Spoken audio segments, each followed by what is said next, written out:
मैं आचार्य रुद्रेश्वरन आप सभी को अभिवादन करता हूं। श्री शिव महापुराण के अंतर्गत चल रहे रुद्र संहिता प्रथम खंड में आज श्रवण करेंगे 5वें अध्याय का। नारद जी का शिव तीर्थों में भ्रमण करना और ब्रह्मा जी से प्रश्न पूछना, जैसा कि भगवान श्री हरि ने उनको आदेश दिया था। तो सूत जी बोले कि महर्षि, भगवान श्री हरि के अंतर्ध्यान हो जाने पर मुनिश्रेष्ठ नारद शिवलिंगों का भक्ति पूर्वक दर्शन करने के लिए निकल पड़े।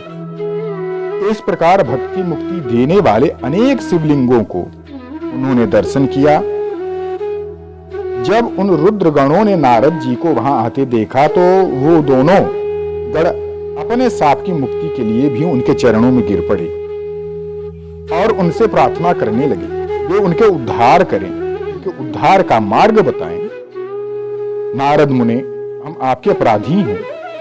राजकुमारी श्रीमती के स्वयंवर में आपका मन माया से मोहित था। उस समय भगवान शिव की प्रेरणा से आपने हमें भी साप दे दिया था। कृपा करके उस साप का उद्धार कैसे होगा यह बताएं।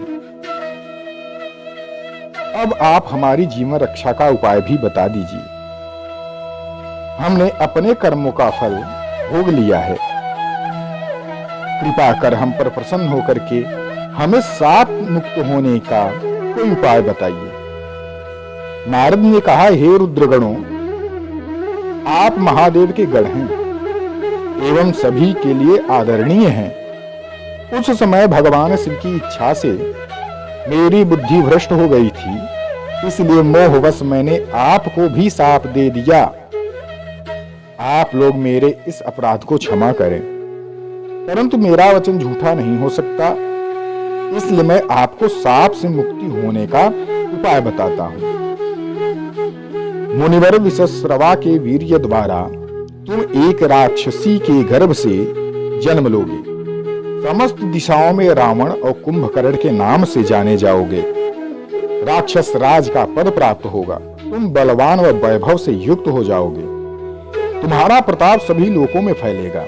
समस्त ब्रह्मांड के राजा होकर के भी भगवान शिव के परम भक्त हो जाओगे। भगवान शिव के ही दूसरे स्वरूप श्री भगवान विष्णु जी, उनके अवतार के हाथों से मृत्यु पाकर तुम्हारा उद्धार होगा तथा फिर दोनों अपने पद और प्रतिष्ठा को प्राप्त हो जाओगे। सूत जी कहने लगे कि इस प्रकार नारद जी का कथन सुनकर के वे दोनों रुद्रगण प्रसन्न हुए और वहां से चले गए। और नारद जी भी आनंद में सराबोर होकर के मन ही मन में भगवान शिव का ध्यान करते हुए शिव तीर्थों का दर्शन करने लगे। इसी प्रकार भ्रमण करते करते वे शिव की प्रिय नगरी काशी में पहुंचे और काशीनाथ का दर्शन कर उनकी उपासना करके भगवान की स्तुति करने लगे। उस समय उनका हृदय शुद्ध हो चुका था और उनके हृदय में भगवान शिव के प्रति भक्ति का भाव ही था और कुछ भी नहीं था। नारद जी बोले, हे पितामह, आप तो परब्रह्म परमात्मा के स्वरूप को अच्छी प्रकार से जानते हो। आप कृपा करके मुझे भगवान विष्णु के महात्म का ज्ञान प्रदान करिए एवं भक्ति मार्ग, ज्ञान मार्ग, तपो मार्ग, दान मार्ग तथा तीर्थ मार्ग के बारे में जानना है, परंतु मैं शिव तत्व के ज्ञान को अभी तक नहीं जान पाया हूं।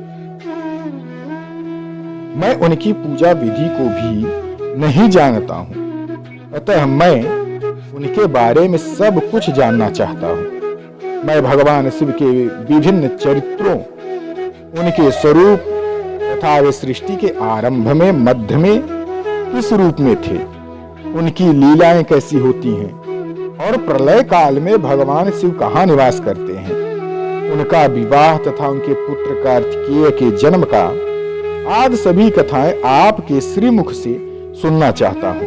भगवान शिव कैसे प्रसन्न होते हैं और प्रसन्न होने पर क्या क्या प्रदान करते हैं, इस संपूर्ण वृत्तांत को मुझे बताइए, कृपा करके मुझे यह सुनना है, यह कहिए। अपने पुत्र नारद की यह बात सुनकर के पितामह ब्रह्मा बहुत प्रसन्न हुए। आज के लिए बस इतना ही। पंचम अध्याय संपूर्ण हुआ। आप सभी को हर हर महादेव।